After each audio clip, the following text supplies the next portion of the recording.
ఈరోజు మూసీ నది ప్రాంతంలో చిన్న చిన్న గుడిసెలు వేసుకొని బతుకుతారు. వాళ్ళ పేదరికం నాకు తెలియదా? కొంతమందికి పేదరికం అంటే ఎగ్జిబిషన్ అయి ఉండొచ్చు.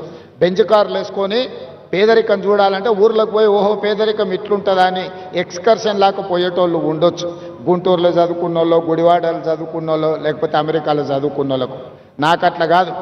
నేను పుట్టిన ప్రాంతం, నేను పెరిగిన ఊరు, పేదరికం నా కళ్ళ ముందు నేను చూసిన. దళితులు గిరిజనులు పడే కష్టాలు నేను చూసిన. మా ప్రాంతాల నుంచి వలస హైదరాబాద్కు బతకడానికి వచ్చేటోళ్ళని నేను చూసిన.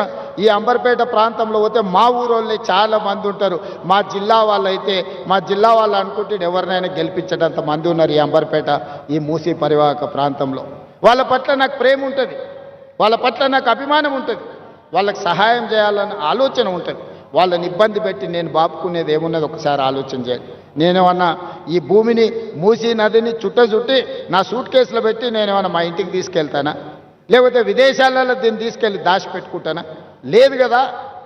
ఇవాళ ఈ ప్రాంతంలో అభివృద్ధి జరగాల్సిన అవసరం ఉంది, అనర్థాలను తగ్గించాల్సిన అవసరం ఉంది. మొన్న రాత్రి నుంచి కంటిన్యూస్గా ఇమ్లిబన్ బస్ స్టేషన్లో వేలాది మంది ప్రయాణికులు చిక్కుకుపోయిందంటే రాత్రి 3 వరకు అధికారులను అప్రమత్తం చేస్తూ నేను వాళ్ళకి ఏర్పాట్లు చేపించిన. దీనికి కారణం ఏంటి? ఈరోజు ప్రకృతిలో విపరీతమైన మార్పులు వచ్చినాయి. దాంతో మీరు ఊహించనంత వర్షం 1-2 గంటల్లోనే 40-50 సెంటీమీటర్లు కురిసే పరిస్థితి వచ్చింది.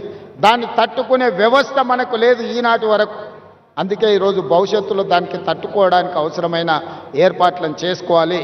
లేకపోతే జీవితాంతం మీరు కష్టపడి సంపాదించుకున్న మీ టీవీ కావచ్చు, మీ ఫ్రిడ్జ్ కావచ్చు, మీ మంచాలు కావచ్చు, మీ పిల్లలు చదువుకున్న సర్టిఫికెట్లు కావచ్చు, ఉప్పు, పప్పు, బెల్లం, చింతపండు మీరు సంపాదించుకొని 2-3 నెలలకు మీరు తెచ్చి ఇంట్లో పెట్టుకుంటే రాత్రి ఈ రకంగా వర్షాలు వస్తే గంటలలో అవి నీట మునిగిపోతాయి. ఆ తర్వాత మిమ్మల్ని ఆదుకోవడానికి ఎవరూ రారు.